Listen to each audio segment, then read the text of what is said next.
And we'll start this evening with Senator Elizabeth Warren. Senator, good evening to you. Thank you. You have many plans: free college, free childcare, government health care, cancellation of student debt, new taxes, new regulations, the breakup of major corporations.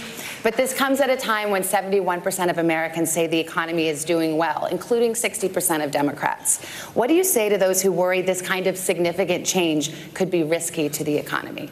So I think of it this way. Who is this economy really working for? It's doing great for a thinner and thinner slice at the top. It's doing great for giant drug companies. It's just not doing great for people who are trying to get a prescription filled. It's doing great for people who want to invest in private prisons, just not for the African Americans and Latinx whose families are torn apart, whose lives are destroyed, and whose communities are ruined. It's doing great for giant oil companies that want to drill everywhere, just not for the rest of us who are watching climate change bear down upon us.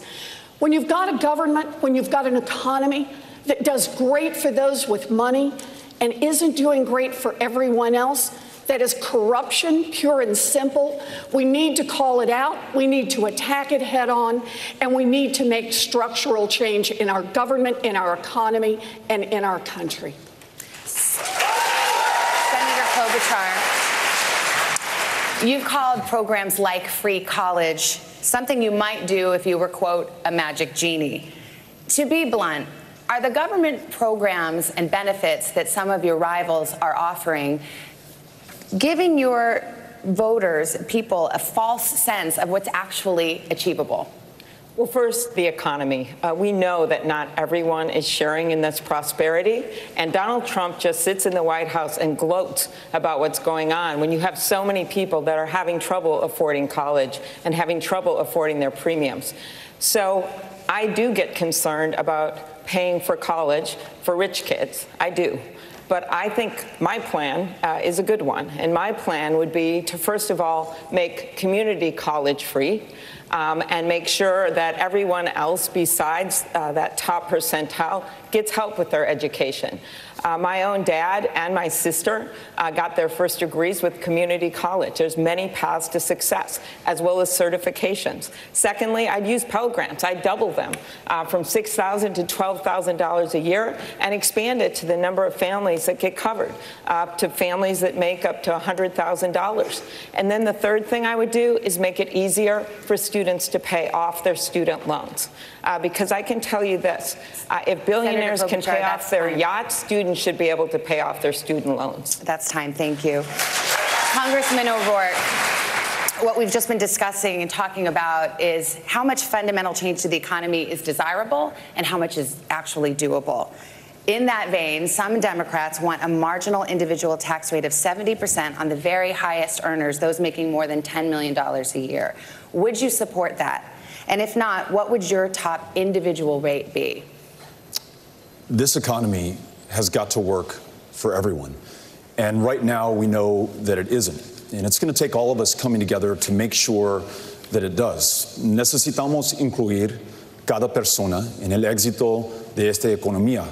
Pero si queremos hacer eso, necesitamos incluir cada persona en nuestra democracia. Cada votante necesitamos la representación y cada voz necesitamos escuchar. Right now, we have a system that favors those who can pay for access and outcomes. That's how you explain an economy that is rigged to corporations and to the very wealthiest. A $2 trillion tax cut that favored corporations while they were sitting on record piles of cash, and the very wealthiest in this country at a time of historic wealth inequality. A new democracy that is revived because we returned power to the people, no PACs, no gerrymandering, automatic and same-day voter registration to bring in more voters, and a new Voting Rights Act to get rid of the barriers that are in place now. That's how we each have a voice in our democracy and make this economy work for everybody. That's time, sir. I'll give you 10 seconds to answer. If you want to answer the direct question, would you support a 70% individual marginal tax rate? Yes, no, or pass? I would support a tax rate and a tax code that is fair to everyone. Tax capital 70%? At the same rate that you tax ordinary income. Take that corporate tax rate up to 28%. You would generate the revenues you need to pay for the programs we're talking about. That's time. Thank you. Senator Booker, There is a debate in this party right now about the role of corporations, as you know. Senator Warren, in particular, put out a plan to break up tech companies like Facebook, Amazon, and Google. You've said we should not, quote, be running around pointing at companies and breaking them up without any kind of process. Why do you disagree? I don't think I disagree. I think we have a serious problem in our country with corporate consolidation. And you see the evidence of that in how dignity is being stripped from labor. And we have people that work full-time jobs and still can't make a living wage. We see that because consumer prices are being raised by pharmaceutical companies that often have monopolistic holds on drugs. And you see that by just the fact that this is actually an economy that's hurting small businesses and not allowing them to compete. One of the most aggressive bills in the Senate to deal with corporate consolidation is mine about corporate consolidation in the ag sector. So I feel very strongly about the need to check the corporate consolidation and let the free market work. And I'll tell you this. I live in a low-income black and brown community. I see every single day that this economy is not working for average Americans. The indicators that are being used from GDP to Wall Street's rankings is not helping people in my community. It is about time that we have an economy that works for everybody, not just the wealthiest in our nation. But quickly, Senator Booker, you did say that you didn't think it was right to name names, to name companies and single them out, as Senator Warren has. Briefly, why is that? Well, again, I will single out companies like Halliburton or Amazon that pay nothing in taxes and our need to change that. And when it comes to antitrust law, what I will do is, number one, appoint judges that will enforce it. Number two, have a DOJ and a Federal Trade Commission that will go through the processes necessary to check this kind of corporate concentration. At the end of the day, we have too much of a problem with corporate power growing. We see that with everything from Citizens United and the way they're trying to influence Washington. It's about time that we have a president that fights for the people in this country who need to have someone that's a champion for them. Thank you, Senator. Senator Warren, I mentioned you. Are you picking winners and losers? So the way I understand this is there is way too much consolidation now in giant industries in this country. That hurts workers, it hurts small businesses, it hurts independent farmers, it hurts our economy overall, and it helps constrict real innovation and growth in this economy. Now look, we've had the laws out there for a long time to be able to fight back. What's been missing is courage. Courage in Washington to take on the giants. That's part of the corruption in this system. It has been far too long that the monopolies have been making the campaign contributions, have been funding the super PACs, have been out there making sure that their influence is heard and felt in every single decision that gets made in Washington. Where I want to start this is I want to return government to the people, and that means calling out the names of the monopolies and saying, I have the courage to go after them. Thank you. Secretary Castro, the next question is for you. Democrats have been talking about the pay gap for decades. What would you do to ensure that women are paid fairly in this country? Thank you very much for that question, Lester. You know, I grew up with a mother who raised my brother Joaquin and me as a single parent. And I know what it's like to struggle. I know what it's like to rent a home and to worry about whether you're going to be able to pay the rent at the first of the month, and to see a mom work very, very hard and know that moms across this country are getting paid less simply because they're women. I would do several things, starting with something we should have done a long time ago, which is to pass the Equal Rights Amendment finally in this country.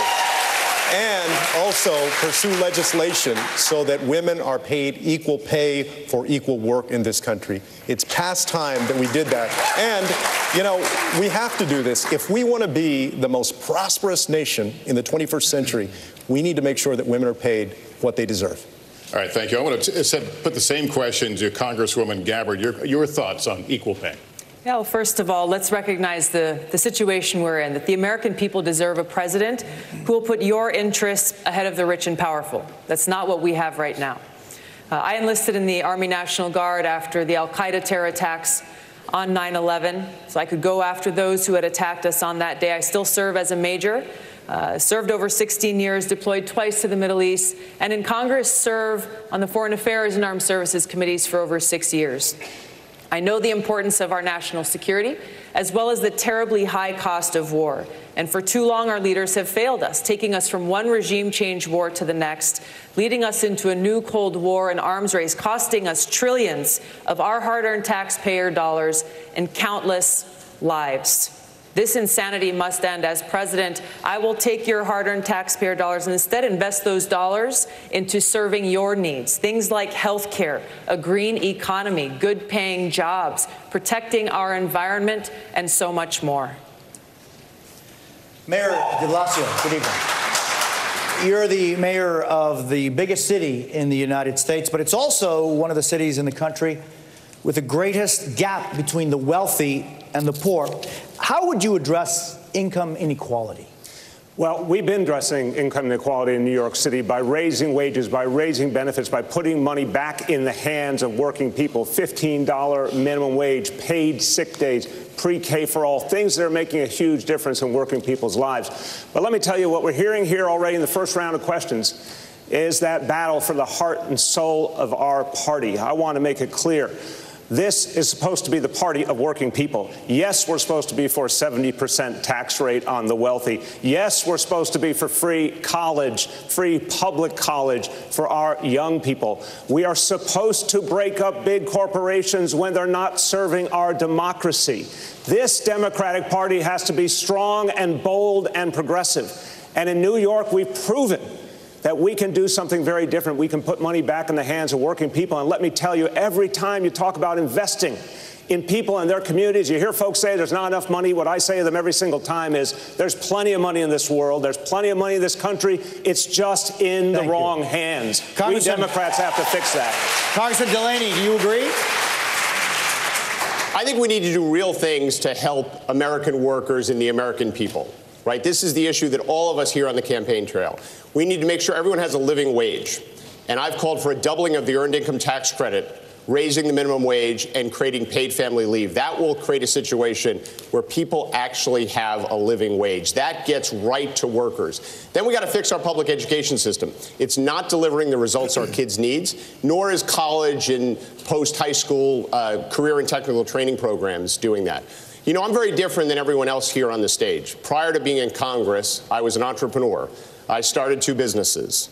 I created thousands of jobs. I spent my whole career helping small to mid-sized businesses all over the country. 5,000 of them I supported. The Obama administration gave me an award for lending to disadvantaged communities. I know how to create jobs. We need a short-term strategy, which is to put money in the pockets of workers with the earned income tax credit, raising the minimum wage and creating paid family leave. And then we need to have a long-term strategy to make sure this country is competitive and we're creating jobs everywhere in this country. Governor Inslee, how would you address income inequality? Well, I'm a little bit surprised. I think plans are great, but I'm a governor, and we got to realize the people who brought us the weekend, unions, are going to bring us a long overdue raise in America. And I'm proud of standing up for unions. I've got a plan to reinvigorate collective bargaining so we can increase wages finally. I marched with the SEIU folks. It is not right that the CEO of McDonald's makes 2,100 times more than the people slinging hash at McDonald's. And the next thing I'll do is put people to work in the jobs of the present and the future. Look at Donald Trump is simply wrong. He says wind turbines cause cancer. We know they cause jobs. And we know that we can put millions of people to work in the clean energy jobs of the future. Carpenters, IBEW's members, machinists. We're doing it in my state today. And then we can do what America always does, lead the world and invent the future and put people to work. That's what we're going to do. Congressman Ryan, President Trump, and you just referred to him, promised that manufacturing jobs were all coming back to places like your home state of Ohio. Can you make that same promise? Yes, I believe you can. But first, let's say the president came. He said, don't sell your house to people in Youngstown, Ohio. And in his administration, just in the last 2 years, we lost $4,000 4,000 jobs at a General Motors facility. That rippled throughout our community. General Motors got a tax cut. General Motors got a bailout. And then they have the audacity to move a new car that they're going to produce to Mexico. I've had family members that have to unbolt a machine from the factory floor, put it in a box, and ship it to China. My area where I come from in Northeast Ohio, this issue we're talking about here, it's been going on 40 years. This is not a new phenomenon in the United States of America. The bottom 60% haven't seen a raise since 1980. Meanwhile, the top 1% control 90% of the wealth. We need an industrial policy saying we're going to dominate building electric vehicles. There's going to be 30 million made in the next 10 years. I want half of them made in the United States. I want to dominate the solar industry and manufacture those here in the United States. Senator Warren, are they coming back? Are these jobs coming back? So we've had an industrial policy in the United States for decades now, and it's basically been let giant corporations do whatever they want to do. Giant corporations have exactly one loyalty, and that is to profits. And if they can save a nickel by moving a job to Mexico or to Asia or to Canada, they're going to do it. So here's what I propose for an industrial policy. Start with a place where there's a real need. There's going to be a worldwide need for green technology, ways to clean up the air, ways to clean up the water. And we can be the ones to provide that. We need to go tenfold in our research and development on green energy going forward. And then we need to say, any corporation can come and use that research. They can make all kinds of products from it, but they have to be manufactured right here in the United States of America. And then we have to double down and sell it around the world. There's a $23 trillion market coming for green products. We should be the leaders and the owners, and we should have that 1.2 million manufacturing jobs here in America. We can do this. All right, we're going to turn to the issue of health care right now and really try to understand where there may or may not be daylight between you. Many people watching at home have health insurance coverage through their employer. Who here would abolish their private health insurance in favor of a government-run plan? Just a show of hands, start off with. All right, well, Senator Klobuchar, let me put the question to you. You're one of the Democrats who wants to keep private insurance in addition to a government health care plan. Why is an incremental approach, in your view, better than a sweeping overhaul? Well, I think it's a bold approach. It's something that Barack Obama wanted to do when we were working on the Affordable Care Act, and that is a public option. I am just simply concerned about kicking half of America off of their health insurance in 4 years, which is exactly what this bill says. So let me go on beyond that. There is a much bigger issue in addition to that, and that is pharmaceuticals. The president literally went on TV, on Fox, and said that people's heads would spin when they see how much he would bring down pharmaceutical prices. Instead, 2,500 drugs have gone up in double digits since he came into office. Instead, he gave $100 billion in giveaways to the pharma companies. For the rest of us, for the rest of America, that's what we call at home, all foam and no beer. We got nothing out of it. And so my proposal is to do something about pharma, to take them on, to allow negotiation under Medicare, to bring in less expensive drugs from other countries. And pharma thinks they own Washington. Well, they don't own me. Your time is up. Thank you. Senator Warren, you signed on to Bernie Sanders' Medicare for All plan. It would put essentially everybody on Medicare and then eliminate private plans that offer similar coverage.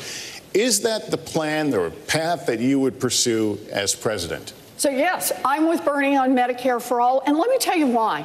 I spent a big chunk of my life studying why families go broke. And one of the #1 reasons is the cost of health care, medical bills. And that's not just for people who don't have insurance. It's for people who have insurance. Look at the business model of an insurance company. It's to bring in as many dollars as they can in premiums and to pay out as few dollars as possible for your health care. That leaves families with rising premiums, rising co-pays, and fighting with insurance companies to try to get the health care that their doctors say that they and their children need. Medicare for All solves that problem. And I understand there are a lot of politicians who say, oh, it's just not possible, we just can't do it, have a lot of political reasons for this. What they're really telling you is they just won't fight for it. Well, health care is a basic human right, and I will fight for basic human rights.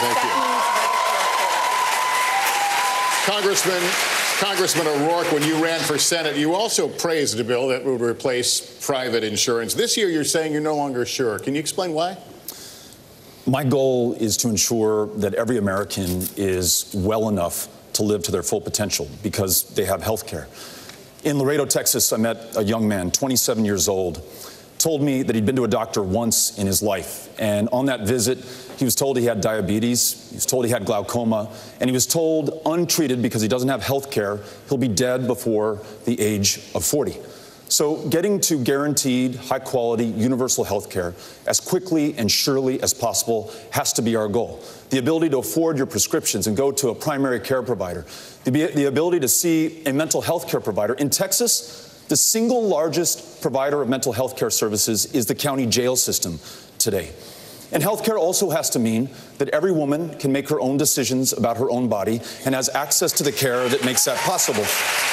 Our plan says that if you're uninsured, we enroll you in Medicare. If you're insufficiently insured, you can't afford your premiums, we enroll you in Medicare. But if you're a member of a union that negotiated for a health care plan that you like because it works for you and your family, you're able to keep it. We preserve choice by making sure that everybody has health care. Time is up, Congressman, but I do want to ask a follow-up on this one. Just to be very clear, I'll give you 10 seconds. Would you replace private insurance? No, I think that choice is fundamental to our ability to get everybody cared for. Private insurance is not working for tens of millions of Americans. When you talk about the co-pays, the deductibles, the premiums, the out-of-pocket expenses, it's not working. That's right. So for those for whom it is not working, they can choose Medicare. For the culinary workers in Nevada who I listen to, who negotiated for those plans, for people, they're able to keep them. Why are you defending private insurance? Say they like their private health insurance, by the way. It should be noted that 100 million Americans. I mean, I think we should be the party that keeps what's working and fixes what's broken. I mean, doesn't that make sense? I mean, we should give everyone in this country health care as a basic human right for free. Full stop. But we should also give them the option to buy private insurance. Why do we have to stand for taking away something from people? And also, it's bad policy. If you go to every hospital in this country and you ask them one question, which is, how would it have been for you last year if every one of your bills were paid at the Medicare rate? Every single hospital administrator said they would close. And the Medicare for All bill requires payments to stay at current Medicare rates. So to some extent, we're basically supporting a bill that will have every hospital close. I mean, my dad was a union electrician. Right? I actually grew up in a working class family. He loved the health care that the IBEW gave him. And I just always think about my dad and anything I would do from a policy perspective. He'd look at me and he'd say, good job, John, for getting health care for every American. But why are you taking my health care I've let this play out a little bit because I'm fascinated to hear the daylight between you. Congresswoman Gabbard, weigh in here. I think we're talking about this in the wrong way. You're talking about one bill over another bill. Really what we're talking about is our objective, making sure that every single sick American in this country is able to get the health care that they need. I believe Medicare for All is the way to do that. I also think that employers will recognize how much money will be saved by supporting a Medicare for All program, a program that will reduce the administrative costs, reduce the bureaucratic costs, and make sure that everyone gets that quality health care that they need. I also think if you look at other countries in the world who have universal health care, every one of them has some form of a role of private insurance. I think that's what we've got to look at, taking the best of these ideas, but making sure unequivocally that no sick American goes without getting the care that they need, regardless of how much or little money they have in their pocket. Congresswoman, thanks. Let me turn to Senator Booker on this. Senator Booker, explain to me where you are. This is hugely important to people, so tell us where you are. I absolutely will. First of all, we're talking about this as a healthcare issue, but in communities like mine, low-income communities, it's an education issue because kids don't have health in school. It is an issue for jobs and employment because people that do not have good health care do not succeed at work. It's even a retirement issue because in my community, African Americans have a lower life expectancy because of poorer health care. And so where I stand is very clear. Health care is not just a human right, it should be an American right. And I believe the best way to get there is Medicare for All. But I have an urgency about this. When I am president of the United States, I'm not going to wait. We have to do the things immediately that are going to provide better care. And on this debate, I'm sorry. There are too many people profiteering off of the pain of people in America, from pharmaceutical companies to insurers. Literally, the overhead for insurers that they charge is 15%, while Medicare's overhead is only at 2%. We can do this better, and every single day I will be fighting to give people more access at more affordable costs until we get to my goal, which is every American having health care. Time is up, Senator. I want to move back, if I can, to Congressman Gabbard. And that is that the insurance companies last year alone sucked $23 billion in profits out of the healthcare system. $23 billion, and that doesn't count the money that was paid to executives, the money that was spent lobbying Washington. We have a giant industry that wants our healthcare system to stay the way it is, because it's not working for families, but it sure as heck working for them. It's time for us to make families come first. It should not be an option in the United States of America for any insurance company to deny women coverage for their exercise of their right of choice. And I am the only candidate here who has passed a law protecting a woman's right of reproductive health and health insurance. And I'm the only candidate who has passed a public option. And I respect everybody's goals and plans here. But we do have one candidate that's actually advanced the ball. And we got to have access for everyone. I've done it as a public office. Senator Klobuchar, I want to get you. That's a false claim. I'm fascinated by this, Senator Klobuchar. I just want to say there's 3 women up here that have fought pretty hard for a woman's right to choose. So I'll start with that. And then I just want to make very clear, I think we share the goal of universal health care.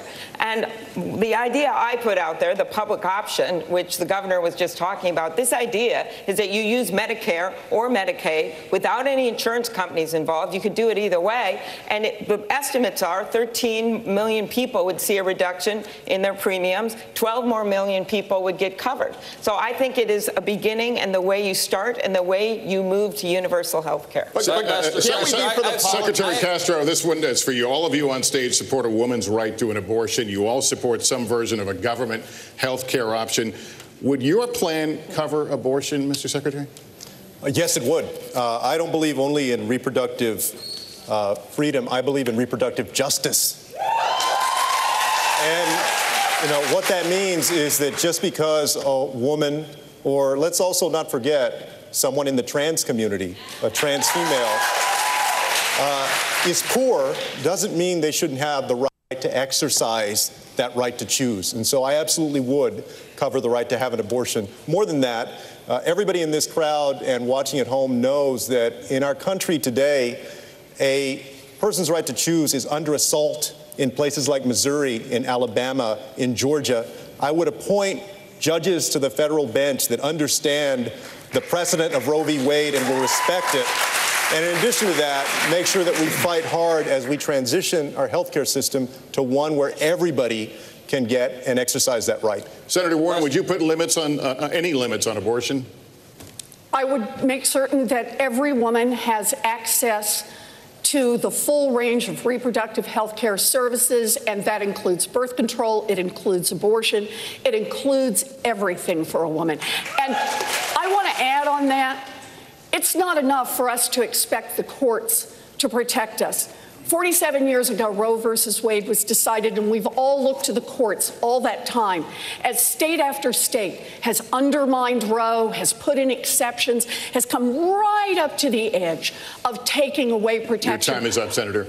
We now have an America where most people support Roe versus Wade. We need to make that federal law. Thank you. Jose? Thank you.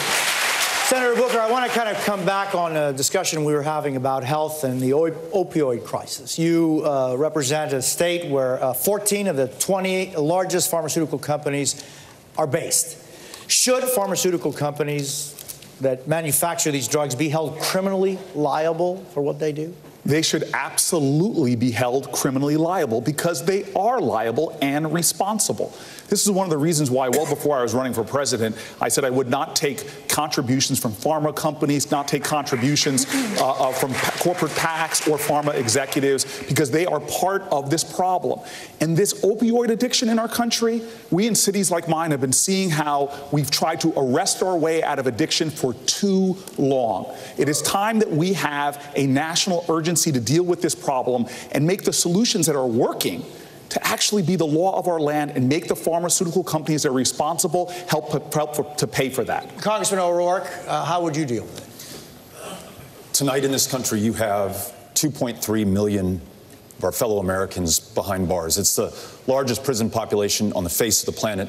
Many are there for nonviolent drug crimes, including possession of marijuana, at a time that more than half the states have legalized it or decriminalized it. And yet, despite what Purdue Pharma has done, their connection to the opioid crisis and the overdose deaths that we're seeing throughout this country, they've been able to act with complete impunity and pay no consequences, not a single night in jail. Unless there's accountability and justice, this crisis will continue. In my administration, we will hold them to account. We will make sure that they pay a price, and we will help those who've been victims of this malfeasance in this country, get them treatment and long-term care. I know immigration is on a lot of your minds here, and I want to talk about it. We're going to talk about it in a moment. We need to take a break. We'll be back. We want to turn to an issue that has been in the news, especially this week. There are undocumented children being held alone in detention, even as close as Homestead, Florida, right here, less than 30 miles from where we are tonight. Fathers and mothers and children are dying while trying to enter the United States of America. We saw that image today that broke our hearts, and they had names. Oscar Martinez and his 23-month-old daughter Valeria died trying to cross the river to ask for asylum in this country. Last month, more than 130,000 migrants were apprehended at the southern border. Secretary Castro, if you were president today, hoy, what would you specifically do? Thank you very much, Jose. I'm very proud that in April I became the first candidate to put forward a comprehensive immigration plan. And we saw those images. Watching that image of Oscar and his daughter Valeria is heartbreaking. It should also piss us all off. If I were president today, and it should spur us to action, if I were president today, I would sign an executive order that would get rid of Trump's zero-tolerance policy, the Remain in Mexico policy, and the metering policy. This metering policy is basically what prompted Oscar and Valeria to make that risky swim across the river. They have been playing games with people who are coming and trying to seek asylum at our ports of entry. Oscar and Valeria went to a port of entry, and then they were denied the ability to make an asylum claim. So they got frustrated, and they tried to cross the river, and they died because of that. On day one, sorry. On day one, I would do that executive order that would address metering, and then I would follow that up in my first 100 days with immigration reform that would honor asylum claims, that would put undocumented immigrants, as long as they haven't committed a serious crime, on a pathway to citizenship, and that would go to the root cause of the issue, which is we need a Marshall Plan for Honduras and Guatemala and El Salvador so that people can find safety and opportunity at home instead of coming to the United States to seek it. Senator Booker, what would you do on day one? And this is a situation that the next president will inherit. Yes. La situación ahora es inaceptable. Este presidente ha atacado, ha demonizado los inmigrantes. Es inaceptable y voy a cambiar este. On day one, I will make sure that, number one, we end the ICE policies and the customs and border policies that are violating the human rights at the border. Number two, I will make sure that we reinstate DACA, that we reinstate pathways to citizenship for DACA recipients, and to make sure that people that are here on temporary protected status can stay and remain here. And then finally, we need to make sure that we address the issues that made Oscar and Valeria come in the first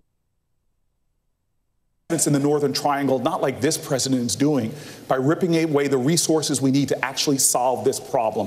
We cannot surrender our values and think that we're going to get border security. We actually will lose security and our values. We must fight for both. Jose, if I might, very briefly, and this is an important point, you know, my plan, and I'm glad to see that Senator Booker, Senator Warren, and Governor Inslee agree with me on this. My plan also includes getting rid of Section 1325 of the Immigration and Nationality Act, to go back to the way we used to treat this when somebody comes across the border, not to criminalize desperation, to treat that as a civil violation.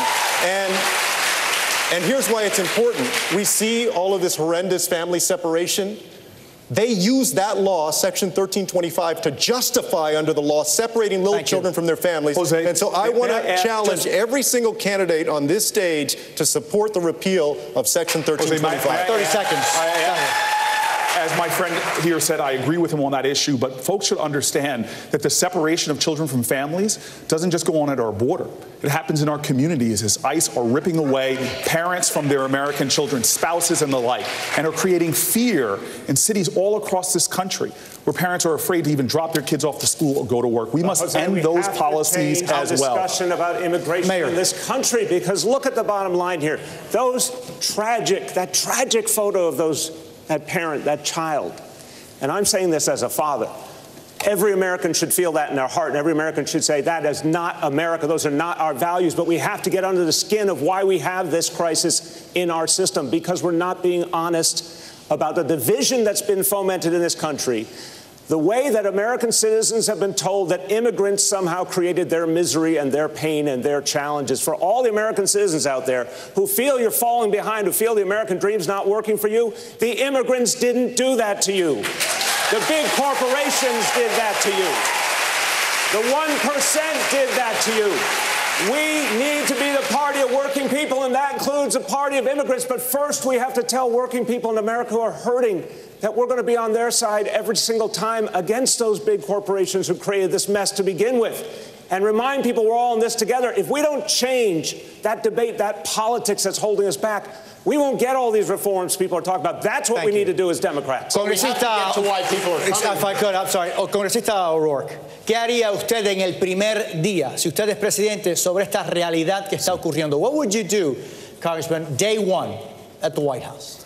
Vamos a tratar cada persona con el respeto y dignidad que merecen como humanos. We would not turn back Valeria and her father, Oscar.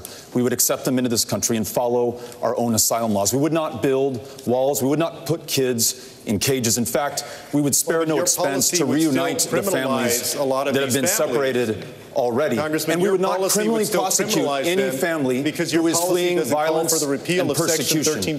We would make sure... Secretary, let him finish, and I will give you... But let him finish. Let him finish, please. Yes. We would not detain any family fleeing violence, in fact, fleeing the deadliest countries on the face of the planet today. We would implement a family case management program so they could be cared for in the community at a fraction of the cost. And then we would rewrite our immigration laws in our own image. Free dreamers forever from any fear of deportation by making them U.S. citizens here in this country. Invest in solutions in Central America, work with regional stakeholders so there's no reason to make that 2,000-mile journey to this country. Secretary, I'll give you 30 seconds. Let's be very clear. The reason that they're separating these little children from their families is that they're using Section 1325 of that act, which criminalizes coming across the border, to incarcerate the parents and then separate them. Some of us on this stage have called to end that section, to terminate it. Some, like Congressman O'Rourke, have not. And I want to challenge all of the candidates to do that. I just think it's a mistake, Beto. I think it's a mistake. And I think that if you truly want to change the system, then we got to repeal that section. If not, then it might as well be the same policy. Let me respond to this very briefly. Actually, as a member of Congress, I helped to introduce legislation that would ensure that we don't criminalize those who are seeking asylum and refuge in this country. If you're fleeing desperation, then I want to make sure that you're treated with respect. I'm still talking about everybody else. But you're looking at just one small part of this. I'm talking about a comprehensive rewrite of our immigration laws. That's not true. And if we do that, I don't think it's asking too much for people to follow our laws when they come to this country. I'm talking about millions of folks. A lot of folks that are coming are not seeking asylum. A lot of them are undocumented immigrants, right? And you said recently that the reason you didn't want to repeal Section 1325 was because you were concerned about human trafficking and drug trafficking. But let me tell you what. Section 18, Secretary. Title 18 of the U.S. Code, Title 21, and Title 22 already cover human trafficking and drug trafficking. known smuggler I think or drug that you should do your trafficker, homework we're going on to this make sure issue. that they are If you did deported your and criminally homework on this prosecuted. issue, you would know that we should repeal this section. This is an issue that we should and could be talking about for a long time, and we will for a long time. Can we to talk come. about the conditions But to why we're gonna- people are coming here? Let's let Lester, Because we Savannah, really- sorry, Savannah. I know it's just we could go on. But rather than talk about specific provisions, we really have to talk about why these people are coming to You'll our get your country chance. and what are we going to do to actually make a difference in these countries. Congressman, you'll get your chance. Let's continue the discussion. Senator Klobuchar, Yes. let's talk about what Secretary Castro just said. He wants to no longer have it be a crime to illegally cross the border. Do you support that? Do you think it should be a civil offense only? And if so, do you worry about potentially incentivizing people to come here? Immigrants, they do not diminish America. They are America. And I am happy to look at his proposal, but I do think you want to make sure that you have provisions in place that allow you to go after traffickers and allow you to go after people who are violating the law. What I really think we need to step back and talk about is the economic imperative here. And that is that 70 of our Fortune 500 companies are headed up by people that came from other countries. 25% of our U.S. Nobel laureates were born in other countries. We have a situation right now where we need workers in our fields and in our factories. We need them to start small businesses. We need their ideas. And this president has literally gone backwards at a time where our economy needs immigrants. And so my proposal is to look at that 2013 bill that passed the Senate with Republican support, to upgrade that bill, to make it as good as possible and get it done. It brings the debt down by $158 billion. Senator. It gives a path to citizenship for people who can become citizens. And it would Senator, be so much better for our economy in America. That's time. Thank you. Congressman Ryan, same question. Should it be a crime to illegally cross the border, or should it be a civil offense only? Well, I agree with Secretary Castro. I think there are other provisions in the law that will allow you to prosecute people for coming over here if they're dealing in drugs and other things. That's already established in the law. So there's no need to repeat it. And I think it's abhorrent. We're talking about this father who got killed with his daughter. And the issues here, the way these kids are being treated, if you go to Guantanamo Bay, there are terrorists that are held that get better health care than those kids that have tried to cross the border in the United States. That needs to stop. And I think the president should immediately ask doctors and nurses to go immediately down to the border and start taking care of these kids. What kind of country are we running here where we have a president of the United States who's so focused on hate and fear and division? And what has happened now, the end result, is now we've got kids literally laying in their own snot with 3-week-old diapers that haven't been changed. We've got to tell this president that is not a sign of strength, Mr. President. That is a sign of weakness. Senator Booker, I'll go to you. But no, a lot of people, Jose asked the question, if you're president on day one, what will you do with the fact that you will have families here? There's been a lot of talk about what you'll do in the first 100 days, about legislation. What will you actually do with these families? How will you care for them? Will they be detained or will they not be? Well, this is a related and brief point, because what we're talking about, what Secretary Castro and I are talking about, is that we have the power to better deal with this problem through the civil process than the criminal process. I have been to some of the largest private prisons, which are repugnant to me, that people are profiting off incarceration, and their immigration lockups. Our country has made so many mistakes by criminalizing things, whether it's immigration, whether it's mental illness, whether it's addiction. We know that this is not the way to deal with problems. There is a humane way that affirms human rights and human dignity and actually solve this problem. Donald Trump isn't solving this problem. We've seen under his leadership a surge at our border. We solve this problem by making investments in the Northern Triangle to stop the reasons why people are being driven here in the first place. And we make sure we use our resources to provide health care, to affirm the values and human dignity of the people that come here, because we cannot sacrifice our values, our ideals as a nation for border security. We can have both by doing this the right way. All right, Senator, thank you. Let me go to Governor Inslee on this. What would you do on day one? Same question I just asked Cory Booker, I have yet to hear an answer from There anyone is on this no stage. What will you reason do with the families that will be here? There is no reason for the detention and separation of these children. They should be released pending their hearings, and they should have a hearing and the law should be followed. That's what should happen. And we should do what we're doing in Washington State. I'm proud that we've passed a law that prevents local law enforcement from being turned into mini ICE agents. I'm proud to have been the first governor to stand up against Donald Trump's heinous Muslim ban. I'm proud to be a person who's not only talked about Dreamers, but being one of the first to make sure that they get a college education so that they can realize their dreams. These are some of the most inspirational people in our state. And I'll leave you with this thought if you want to know what I think. Donald Trump the other day tried to threaten me. He thought it was a threat. Send refugees in Washington State if we passed the law that I passed. And I told him that's not a threat at all.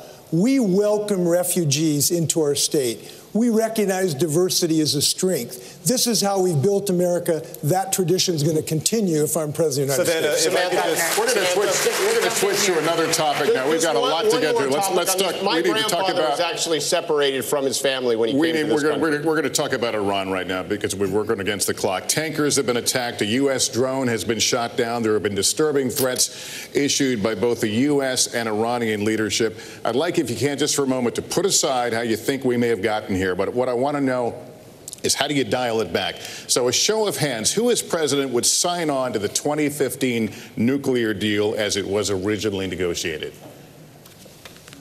Well, Senator Booker, why not? May I address that? First and foremost, it was a mistake to pull out of that deal. And one of the reasons why we're seeing this hostility now is because Donald Trump is marching us to a far more dangerous situation. Literally, he took us out of a deal that gave us transparency into their nuclear program and pushed back a nuclear breakout 10, 20 years. And now we see Iran threatening to go further, and we're being pulled in further and further into this crisis.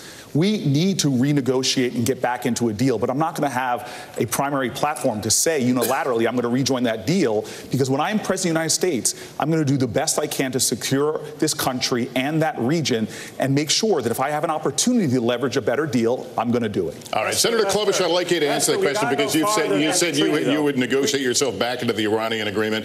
Can you, as it was ratified, was a good deal? Yes, it was. It was imperfect, but it was a good deal for that moment. I would have worked to get longer sunset periods, and that's something we could negotiate to get back in the deal. But the point is, Donald Trump told us when he got out of it that he was going to give us a better deal. Those were his words. And now we are a month away from the Iranians, who claim now that they're going to blow the caps. And the Iranians have told us this. And so that's where we are right now. He has made us less safe than we were when he became president. So what I would do is negotiate us back into that agreement, is stand with our allies and not give unlimited leverage to China and Russia, which is what he has done. And then, finally, I would make sure that if there is any possibility of a conflict, and we're having this debate in Congress right now, that he comes to Congress for an authorization of military force. I would do that. And this president is literally every single day 10 minutes away from going to war, one tweet away from going to war, and I don't think we should conduct foreign policy in our bathrobe at 5 in the morning, which is what he does. Congresswoman Gabbard, you've said you would sign back onto the 2015 deal. Would you insist, though, that it address Iran's support for Hezbollah? Let's deal with the situation where we are, where this president and his chicken hawk cabinet have led us to the brink of war with Iran. I served in the war in Iraq at the height of the war in 2005, a war that took over 4,000 of my brothers and sisters in uniforms' lives. The American people need to understand that this war with Iran would be far more devastating, far more costly than anything that we ever saw in Iraq. It would take many more lives. It would exacerbate the refugee crisis. And it wouldn't be just contained within Iran. This would turn into a regional war. This is why it's so important that every one of us, every single American, stand up and say, no war with Iran.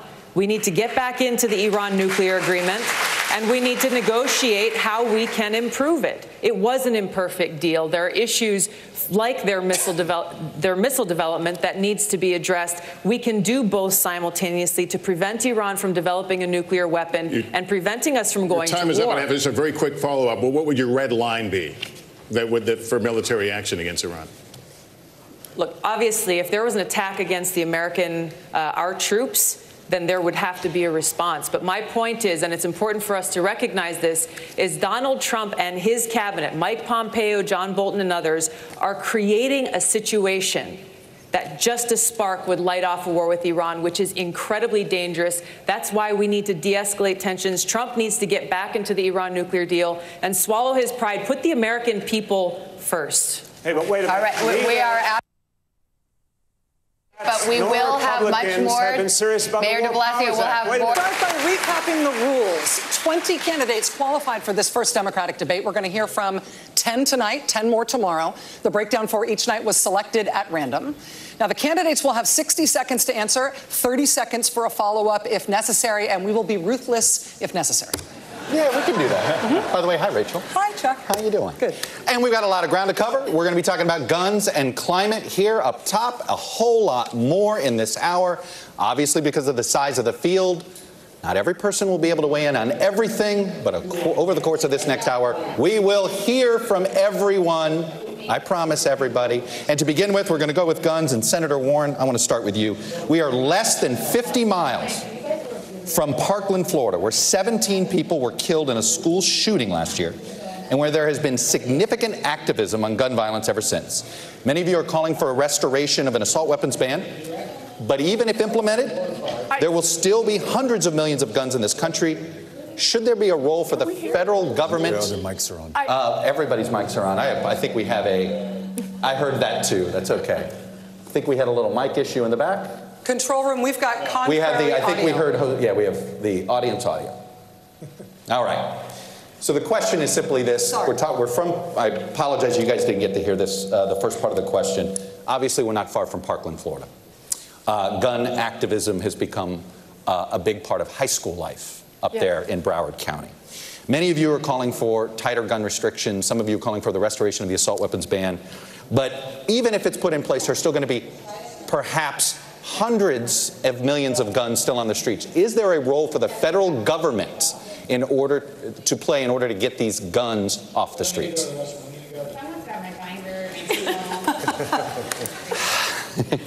What's happening? We are hearing our colleagues' audio.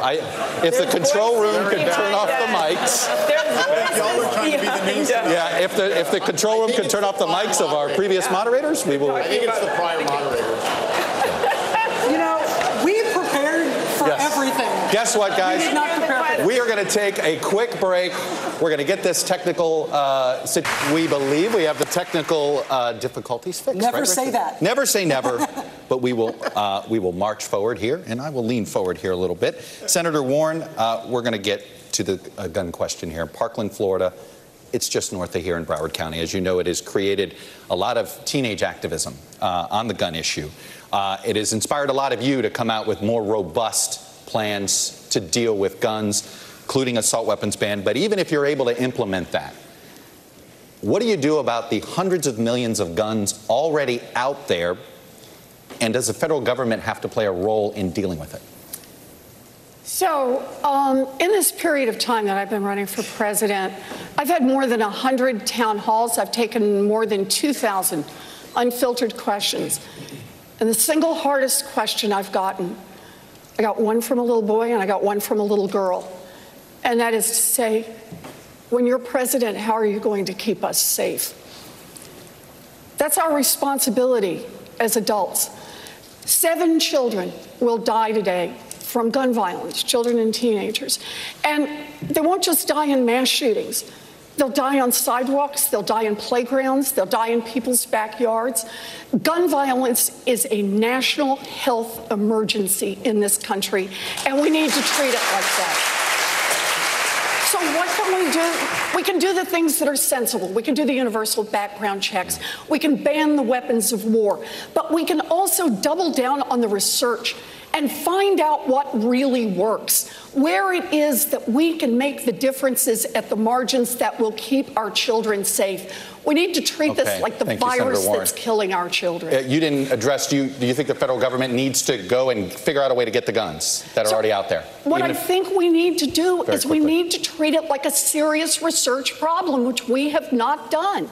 You know, guns in the hands of a collector who's had them for decades, who's never fired them, who takes safety seriously, that's very different from guns that are sold and turned over quickly.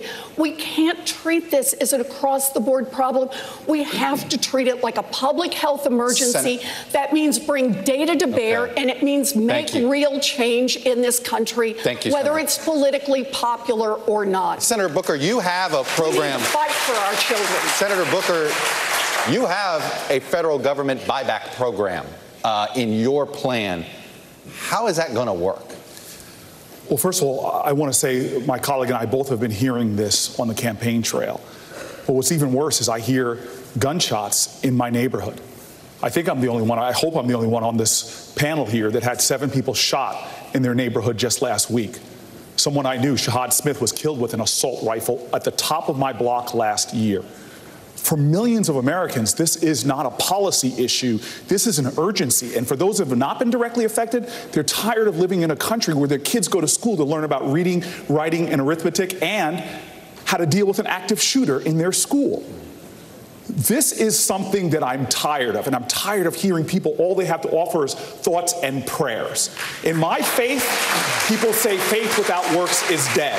So we will find a way. But the reason we have a problem right now is we've let the corporate gun lobby frame this debate. It is time that we have bold actions and a bold agenda. I will get that done as President of the United States because this is not about policy, this is personal. Thank you, Senator Booker. Secretary Castro, I'd like to talk to you about something that Senator Booker just mentioned there, the idea of active shooter drills in schools. As school shootings seem like an almost every day or every week occurrence now, they don't make a complete news cycle anymore, no matter the death toll. As parents are so afraid as their kids go off to school that their kids will be caught up in something like this, next to nothing has changed in federal law that might affect the prevalence of school shootings. Is this a problem that is going to continue to get worse over our lifetimes? Or is there something that you would do as president that you really think would turn it around? Yeah, Rachel, I'm the dad of a 10-year-old girl, Karina, who's here tonight. And the worst thing is knowing that your child might be worried about what could happen at school, a place that's supposed to be safe. The answer to your question is no, we don't have to accept that.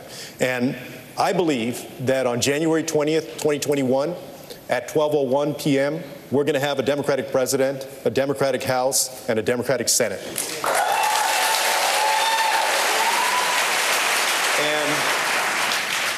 The activists of Parkland, folks from Moms Demand, who have risen up across the United States and inspired so many people. You know, we may not have seen yet legislative action, but we're getting closer. The House took a vote. In the Senate, the question often is if the decision is between 60 votes, a filibuster, or passing common sense gun reform, I'm going to choose common sense gun reform. So I believe that we're going to be able to get that done in 2021. Secretary Castro, thank you.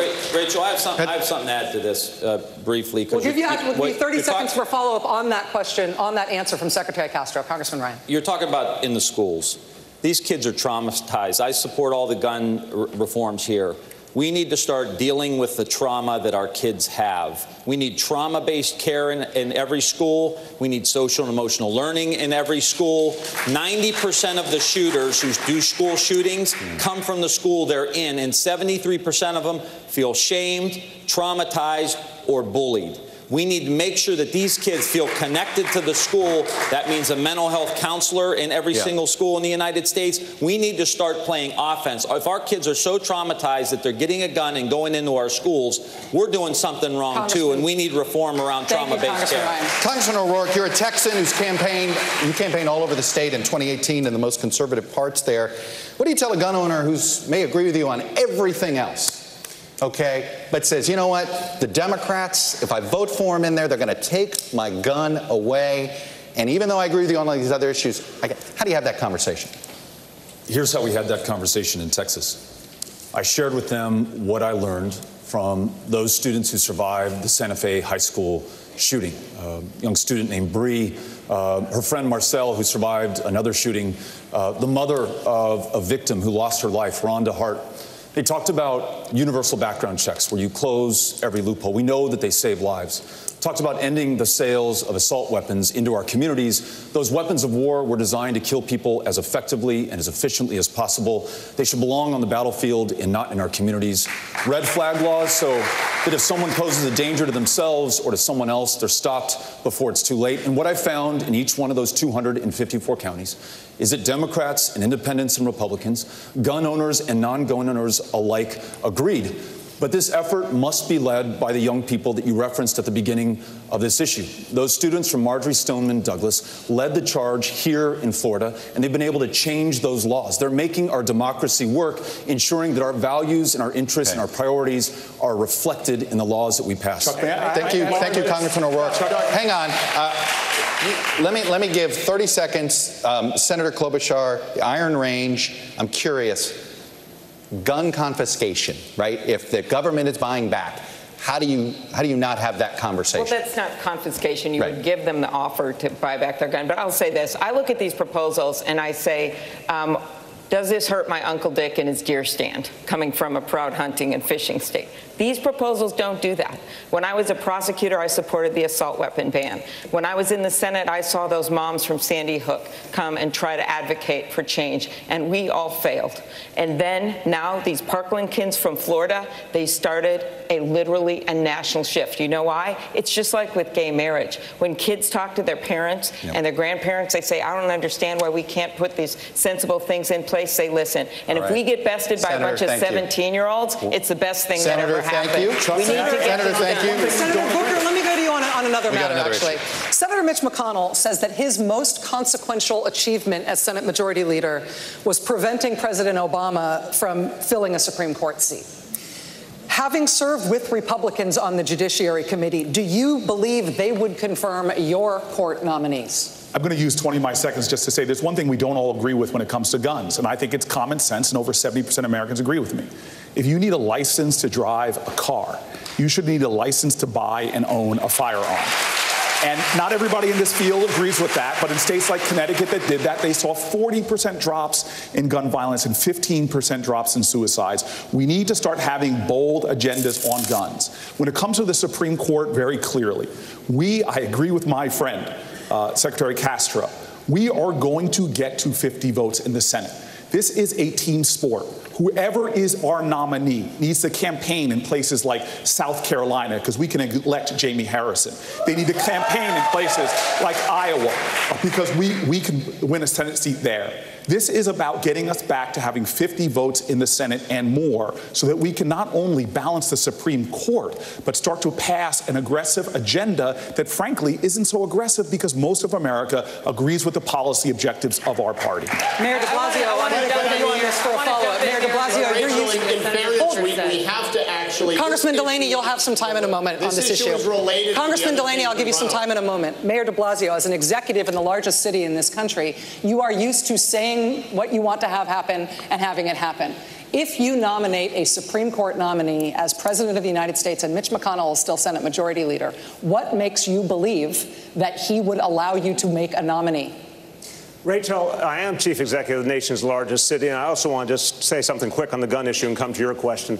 Look, I run the largest police force in America, too, and if we're going to stop these shootings, we're going to get these guns off the street, we have to have a very different relationship between our police and our community. I also want to say there's something that sets me apart from all my colleagues running in this race, and that is for the last 21 years, I've been raising a black son in America.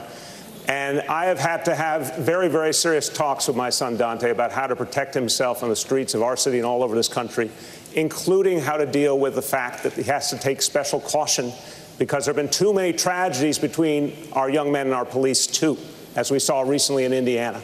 So we need to have a different conversation in this country about guns, but also a different conversation about policing that brings police and community together. We've done that in New York City, and we've driven down crime while we've done it. But to your question about Mitch McConnell, there's a political solution that we have to come to grips with. If the Democratic Party would stop acting like the party of the elites and be the party of working people again and go into states, including red states, to convince people we're on their side, we can put pressure on their senators to actually have to vote for the nominees that are put forward.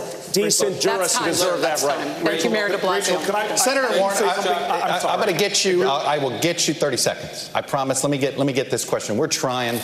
I know you guys, we got other issues we're trying to get to, including a big one coming up in a minute. But Senator Warren, I want to continue on the Mitch McConnell thing because you have a lot of ambitious plans. You have a plan for that. Okay. We talked about the Supreme Court.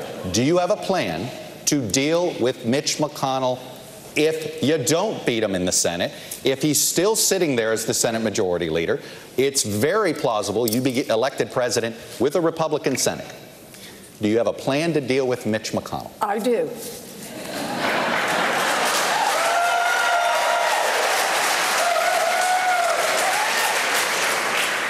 We are a democracy, and the way a democracy is supposed to work is the will of the people matters.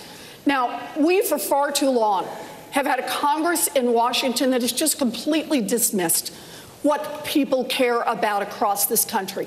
They have made this country work much better for those who can make giant contributions, made it work better for those who hire armies of lobbyists and lawyers, and not made it work for the people. Well, here's how I see this happening. Number one, sure, I want to see us get a Democratic majority in the Senate. But short of a Democratic majority in the Senate, you better understand the fight still goes on. It starts in the White House, and it means that everybody we energize in 2020 stays on the front lines come January 2021. We have to push from the outside, have leadership from the inside, and make this Congress reflect the will of the people. I'm going to get a couple of you in here. I'm going to get you a couple in here. 30 seconds. Congressman Delaney, you seem to believe you can do everything in a bipartisan manner. Mitch McConnell doesn't operate that way. He operates differently. Why do you think he is going to conform to your style? I think we need to get things done. That's why I believe we need to operate in a bipartisan manner. Listen, I'll sign into law bills that come to the White House that are passed on a party line basis, absolutely. But all the big transformative things we've ever done in this country's history have happened when huge majorities of the American people get behind them, which is why we need real solutions, not impossible promises. We need to put forth ideas that work, whether it's on health care, creating universal health care so that every American gets health care, but not running on making private insurance illegal. The gun issue is related. The gun safety issue is related because I can't tell you how many times I've been with folks in Western Maryland, and they've said to me, you know, Democrats don't do anything for us, Republicans don't do anything for us. You fight all the time, so they vote on that single issue. If we become the party of getting things done for the American people Senator with real Booker, solutions, not impossible promises, we'll be able to get all these I promise things 2 done. 30s here. I'm going to say, Senator Booker, 30 seconds. How do you deal with Mitch McConnell? You've been in the Senate. You can't get bills on the floor right now with Mitch McConnell. Presidents can't do it. Is President Booker going to get his bills on the floor with Senator McConnell? You know, when I got to the United States Senate, going back to what de Blasio said, as an African-American man in an African-American dominated community, I knew one of the biggest issues was criminal justice reform. From police accountability to dealing with the fact that we have a nation that has more African-Americans under criminal supervision than all the slaves in 1850. And when I got to the Senate, people told me we could not get a comprehensive criminal justice reform bill done. And as my colleagues in the Senate know, I fought on that bill from the day I got to the Senate, built coalitions across the aisle, and today we passed the First Step Act. It's not as far as I want to go, but thousands of people will be liberated. I've taken on tough problems people said we cannot achieve, and I've been able to get things accomplished. Thank you, Senator Booker. Rachel's got the next question. Hold on, Governor, you're going to be happy with where we go. Governor Inslee, this next question is to you. You got me? Rachel. You got me? You have staked your candidacy on the issue of climate change. It is first, second, and third priority for you. You said it's all the issues. Let's get specific. We're here in Miami, which is already experiencing serious flooding on sunny days as a result of sea level rise. Parts of Miami Beach and the Keys could be underwater in our lifetimes. Does your plan save Miami? Yes, first by taking away the filibuster from Mitch McConnell to start with. We have to do that. Look, we are the first generation to feel the sting of climate change. and we are the last that can do something about it. Our towns are burning, our fields are flooding, Miami is inundated. And we have to understand, this is a climate crisis, and our last chance in the administration, next one, to do something about it. And we need to do what I've done in my state. We've passed a 100% clean electrical grid bill. We now have a vision statement, and my plan has been called the gold standard of putting people to work. But the most important thing on this, and the biggest decision for the American public, is who's going to make this the first priority.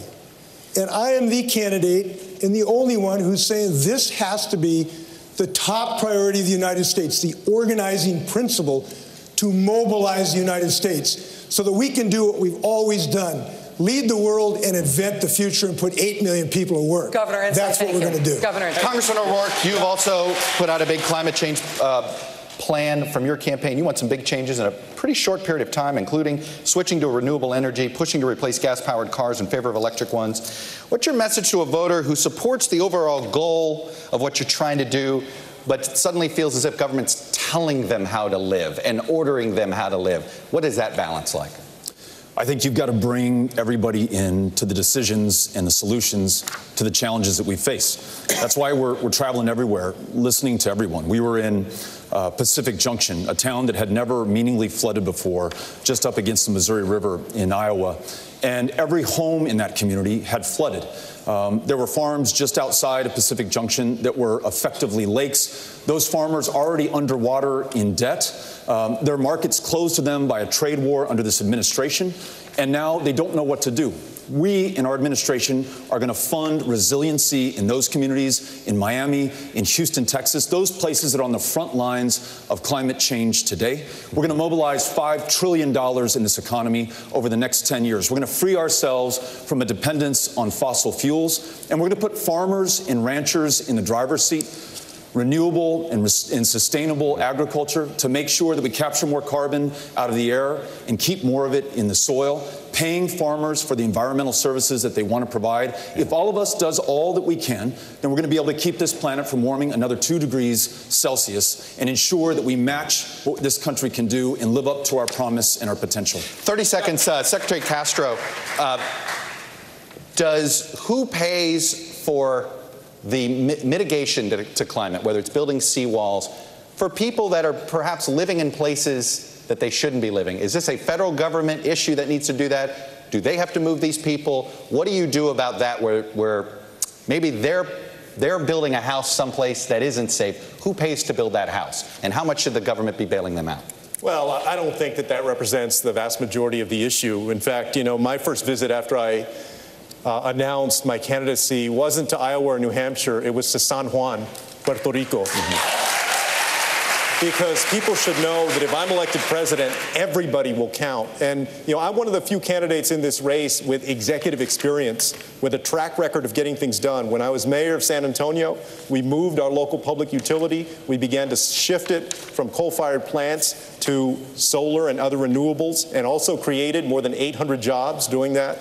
And when I was HUD secretary, we worked on the National Disaster Resilience Competition to invest in communities that were trying to rebuild from natural disasters in a sustainable way. That's the way that we're going to help make sure that we're all safer in the years to come and that we combat climate change. And if I'm elected president, the first thing that I would do, like Senator Klobuchar also has said, is sign an executive order recommitting us to the Paris Climate Accord so that we lead again. Congressman Ryan, I got a full question for you here, which is simply this. There are a lot of the climate plans include pricing carbon, taxing carbon in some way. This type of proposal has been tried in a few places, whether it's Washington State, where voters voted it down. You've had the Yellow Vest movement. We had in Australia one party get rejected out of fear of the cost of climate change sort of being put on the backs of the consumer. If pricing carbon is just politically impossible, how do we pay for climate mitigation? Well, there's a variety of different ways to pay. We talk about different ways of raising revenue, and I think we've got to build our way out of this and grow our way out of it. But let me just talk real quick to the previous question about real politics. We could talk about climate, we could talk about guns, we could talk about all of these issues that we all care about. We have a perception problem with the Democratic Party.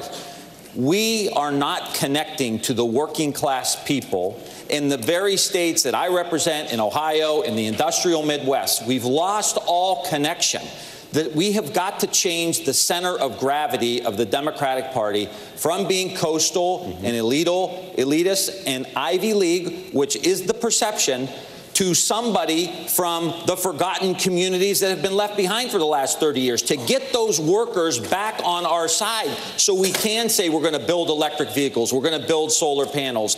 But if you want to beat Mitch McConnell, this better be a working class party if you want to go into Kentucky and take his rear end out. And if you want to take Lindsey Graham out, you got to have a blue collar party that can go into the textile communities in South Carolina. So all I'm saying here, thank you, Congressman Ryan. All I'm saying here thank you, Congressman Ryan. So Chuck, all I'm saying is here, if we don't address that fundamental problem with our connection to workers, white, black, brown, gay, straight, working class people, none of this is going to get done, Chuck. Thank you very much. We're going to keep moving.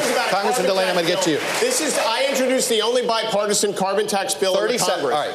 30 this seconds, is really go. important. All the economists agree that a carbon pricing mechanism works. You just have to do it right. You can't put a price on carbon, raise energy prices, and not give the money back to the American people. My proposal, which is put a price on carbon, give a dividend back to the American people. It goes out one pocket, back in the other. Thank you, I can get that passed my first year as president with a coalition of every Democrat in the Congress and the Republicans who live in coastal states. Because Republicans in Florida, they actually care about this issue. This has got to be our way forward if we're actually serious about this issue. Congresswoman Gabbard, we're going to move here. One of the first things you did after launching your campaign was to issue an apology to the LGBTQ community about your past stances and statements on gay rights. After the Trump administration's rollbacks of civil rights protections for many in that community, why should voters in that community, or voters that care about this issue in general, trust you now? Well, let me say that there is no one in our government at any level who has the right to tell any American who they should be allowed to love or who they should be allowed to marry. My record in Congress for over 6 years shows my commitment to fighting for LGBTQ equality. I serve on the Equality Caucus and recently voted for passage of the Equality Act. Maybe many people in this country can relate to the fact that I grew up in a socially conservative home, held views when I was very young that I no longer hold today. I've served with LGBTQ service members, both in training and deployed downrange. I know that they would give their life for me, and I would give my life for them. It is this commitment that I'll carry through as President of the United States, recognizing that there are still people who are facing discrimination in the workplace, still people who are unable to find a home for their families. It is this kind of discrimination that we need to address. But it's not enough. It's not enough. If I can add to this, it's very important. 30 seconds, this is not enough. Look, civil rights is some place to begin, but in the African-American civil rights community, another place to focus on was to stop the lynching of African-Americans.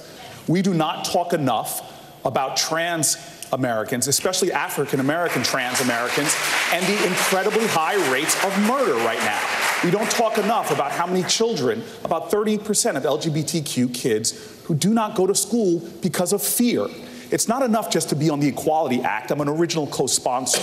We need to have a president that will fight to protect LGBTQ Americans every single day from violence. Thank you, Senator Booker. Senator Klobuchar, let me put this to you. On the issue of civil rights, for decades, on the issue of civil rights and demographics, honestly, and politics, for decades, the Democratic Party has counted on African-American voter turnout as step one to winning elections on a national level. Democrats are counting on the Latino community now and in the future in the same way. What have you done for Black and Latino voters that should enthuse them about going to the polls for you if you're your party's nominee? My life and my career and my work in the Senate has been about economic opportunity. And to me, this means better child care for everyone in this country. And when you want to have an economy that works, you need to have retirement that works. You need to have public schools that work. And you also need to make sure that those communities are able to get those jobs of the future, the STEM jobs. In fact, Donald Trump, one of the first bills that he signed, of the 34 he signed where I was the lead Democrat, okay, that's a first up here, was one that was about that, making sure minority community members could share in those jobs. So to me, this is about a few things. It's about an African-American woman that goes to a hospital in New Orleans, says her hands are swollen, and then doctor ignores her and her baby dies. It's about the fact that African-American women make 61 cents for every dollar a white man makes. So in short, we need to, one, and I will do this in my first 100 days as president, we will work to make sure everyone can vote at this table. Everyone can vote in this country. And we will also go to the next step of criminal justice reform. Senator Booker and I worked on that First Step Act, but we should go to the Second Step Act, which is to help all our communities across the country. Senator, thank you very much. 30-second follow-up to you. Secretary Castro, this is a 70% Latino city here in Miami. You are the only Latino Democrat who is running this year in the presidential race. Is that enough of an answer? What Senator Klobuchar is describing there, an economic justice agenda, is that enough to mobilize Latino voters to stand with the Democratic Party in a big way? Well, I also think that we have to recognize racial and social justice. And, you know, I was in Charleston not too long ago, and I remembered that Dylan Roof went to the Mother Emanuel AME Church, and he murdered 9 people who were worshiping, and then he was apprehended by police without incident. Well, but what about Eric Garner and Tamir Rice and Laquan McDonald and Sandra Bland and Pamela Turner and Antonio Arce? I'm proud that I'm the only candidate so far that has put forward legislation that would reform our policing system in America and make sure that no matter what the color of your skin is, that you're treated the same, including Latinos who are mistreated too oftentimes by police. Secretary Castro, thank you. Let me go over to Lester Holt, who's got a question, I believe, a viewer question. I'm over here, Chuck. Thanks. We ask voters from across the country to submit their questions to the candidates. Let me read one now. This comes from John in New York, who submitted this question. He asks, does the United States have a responsibility to protect? In the case of genocide or crimes against humanity, do we have a responsibility to intervene, to protect people threatened by their governments, even when atrocities do not affect American core interests? I'd like to direct that question to Congressman O'Rourke. John, I appreciate the question. The answer is yes, but that action should always be undertaken with allies and partners and friends. When the United States presents a united front, we have a much better chance of achieving our foreign policy aims and preventing the kind of genocide to which you refer, the kind of genocide that we saw in Rwanda, the kind of genocide we want to stop going forward. But unfortunately, under this administration, President Trump has alienated our allies and our friends and our alliances. He's diminished our standing in the world, and he's made us weaker as a country, less able to confront challenges, whether it's Iran or North Korea or Vladimir Putin in Russia, who attacked and invaded our democracy in 2016, and who President Trump has offered another invitation to do the same. He's embraced strongmen and dictators at the expense of the great democracies. As president, I will make sure that we live our values in our foreign policy. I will ensure that we strengthen those alliances and partnerships and friendships and meet any challenge that we face together. That makes America stronger. What about the War Powers Act? Congressman O'Rourke, what about the War Powers Act being a part of that equation? With deep respect to the congressman, look, we've learned of painful lessons as Americans, that we've gone to war without congressional authorization. And look, this is very personal for me. I know the cost of war. My dad served in the Pacific in World War II in the U.S. Army. Battle of Okinawa, had half his leg blown off, and he came home with scars, both physical and emotional, and he did not recover. He spiraled downward, and he ultimately took his own life. And that battle didn't kill him, but that war did. And look, even in the humanitarian crisis, and I think we should be ready, Congressman, to intervene. God forbid there is a genocide, but not without congressional approval. Democrats and Republicans, both in the Congress, have not challenged presidents and have let them get away with running the military without the congressional approval. We learned a lesson in Vietnam we seem to have forgotten. And the decisions have to be made by the United States Congress. I want to pick up on this point, and I want to put this to Congressman Ryan. Today, the Taliban claimed responsibility for killing 2 American service members in Afghanistan.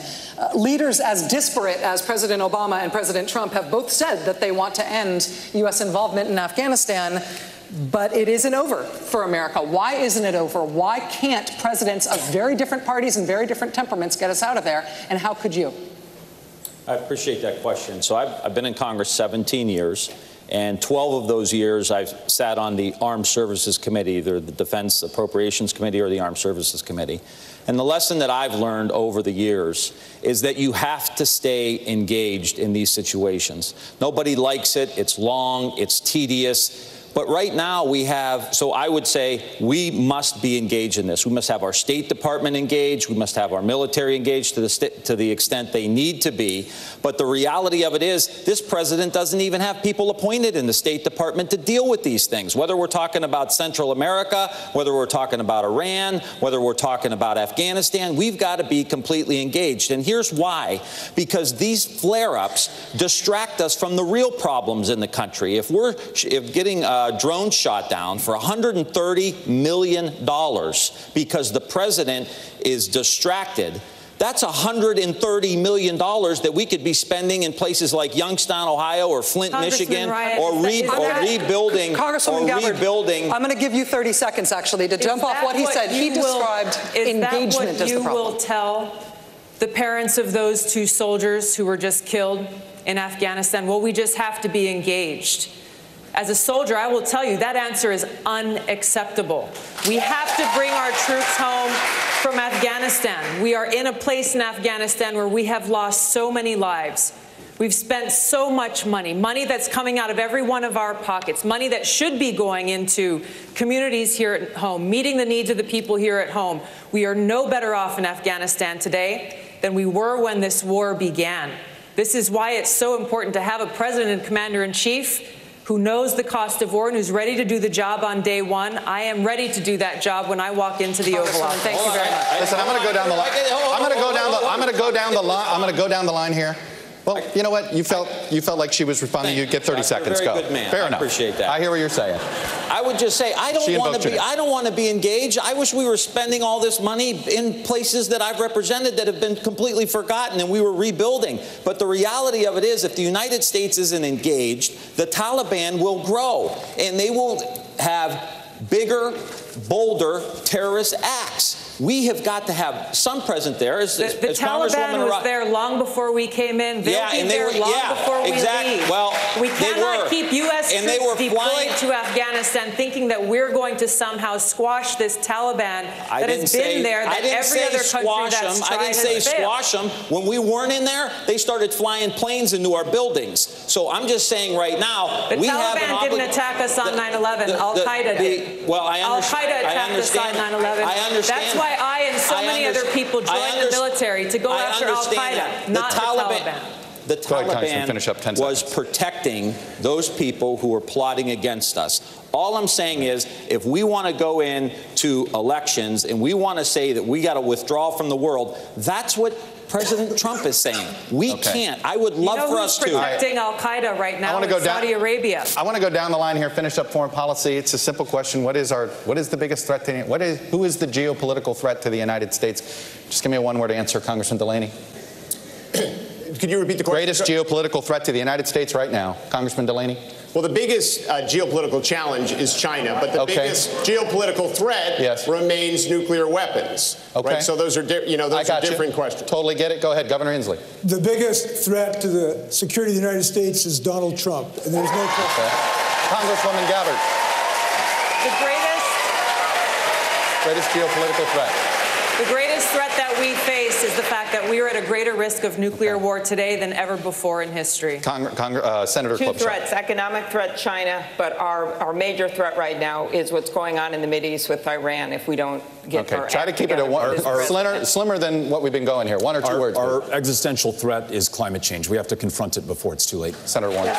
Climate change. Yeah. Senator Booker. Nuclear proliferation and climate change. Secretary Castro. Say China and climate change. Congressman Ryan.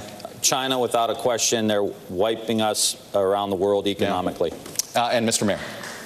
Russia, because they're trying to undermine our democracy, and they've been doing a pretty damn good job of it. We need to stop them. All right. Well, thank you for that wide variety of answers. And I mean that. No, I mean that that's what this debate is about. This is the best part of a debate like this. Congressman O'Rourke. Special Counsel Robert Mueller's report outlines multiple instances of potential criminal behavior by President Trump. House Speaker Pelosi has publicly and privately resisted any move toward impeachment in the House. If the House chooses not to impeach, as president, would you do anything to address the potential crimes that were outlined in Mr. Mueller's report? Yes, and I'll tell you why. How, by the way, if the answer is yes? One of the most powerful pieces of art in the United States Capitol is the Trumbull painting of General George Washington resigning his commission to the Continental Congress, at the height of his power, submitting to the rule of law and the will of people. That has withstood the test of time for the last 243 years. If we set another precedent now, that a candidate who invited the participation of a foreign power, a president who sought to obstruct the investigation into the invasion of our democracy, if we allow him to get away with this with complete impunity, then we will have set a new standard, and that is that some people, because of the position of power and public trust that they hold, are above the law, and we cannot allow that to stand. So we must begin impeachment now so that we have the facts and the truth, and we follow them as far as they go and as high up as they reach, and we save this democracy. And if we've not been able to do that in this year or the year that follows, and under my administration, our Department of Justice will pursue these facts and ensure that there are consequences, there is accountability, and there is justice. It's the only way that we save this country. Thank you, Congressman O'Rourke. Congressman Delaney, because of the accountability issues that Congressman O'Rourke was just describing there, and the real political landscape in which Nancy Pelosi is saying that impeachment will not be pursued in the House, it raises the prospect, and the Mueller report raises the prospect, that President Trump could be prosecuted for some of those potential crimes down the line. No U.S. president has ever been prosecuted for crimes after leaving office. Do you believe that President Trump could or should be the first? I guess there's always a first. Should he be the I don't first? think anyone's above the law. I don't think anyone is above the law, including a president. I support Speaker Pelosi's decisions that she's making in the House of Representatives right now. As Speaker, I think she knows more about the decision as to whether to impeach the president than any of the 2020 candidates combined. Conceded. So, but I do think no one's above the law, and this president, who is lawless, should not be above the law.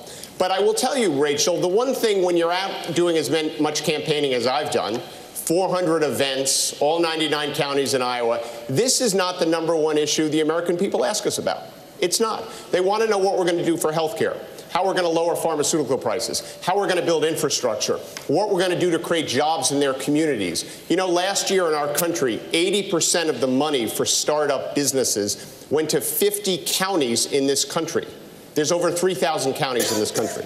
That's what they care about. They care about what's going on in the public schools. They care about what's going on with jobs in their communities, with their pay, with their health care, with infrastructure. These are the issues. These kind of kitchen table, pocketbook issues are actually what most Americans care about. They never ask about the Congressman, thank you. Your time's up. They never ask about it. They want to know how we're going to solve these problems. You've hit time, sir. Here's the thing. I still, Senator, if we let the Republicans run our elections, and if we do not do something about Russian interference in the election, and we let Mitch McConnell stop all the backup paper ballots, then we're not going to get what we want to do. I got to sneak in. We blew through a break, which was good news to give you more time, so I got to sneak one in now. It's time now for closing statements. Each candidate has 45 seconds. We want to begin with former Congressman Delaney. Closing now? Closing. Okay, 45 seconds. we could go on. Together, we are on a mission. We're on a mission to find the America that's been lost through infighting, lost through inaction. We're so much better than this. We're a country that used to do things. We saved the world.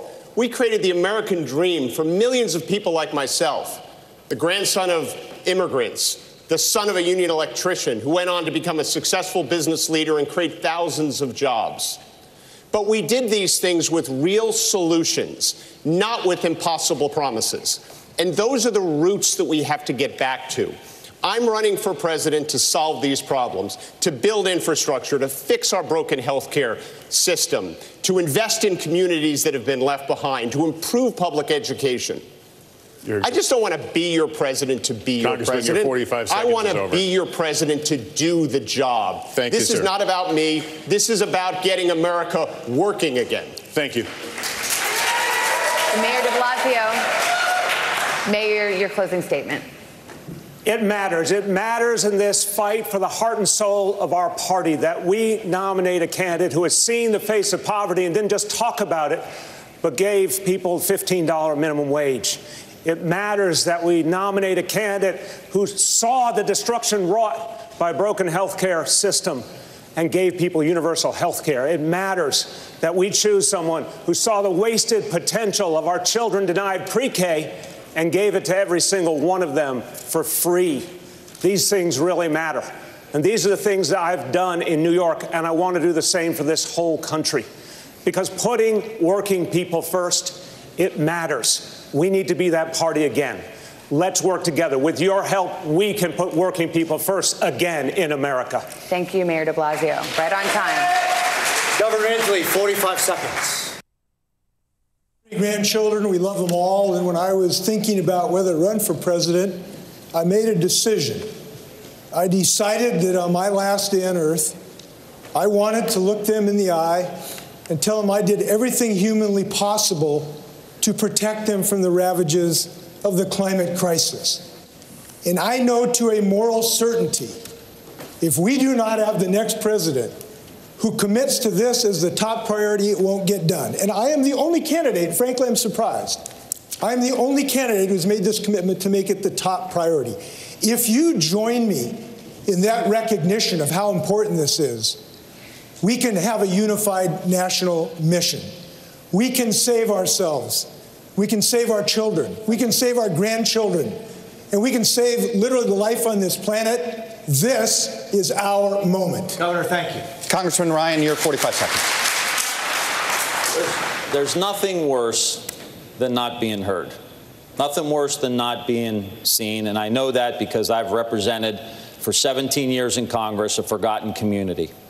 They've tried to divide us, who's white, who's black, who's gay, who's straight, who's a man, who's a woman. And they ran away with all the gold because they divided the working class. It's time for us to come together. I don't know how you feel, but I'm ready to play some offense. I come from the middle of industrial America, but these problems are all over our country. There's a tent city in LA. There's homeless people and people around our country who can't afford a home. It's time for us to get back on track.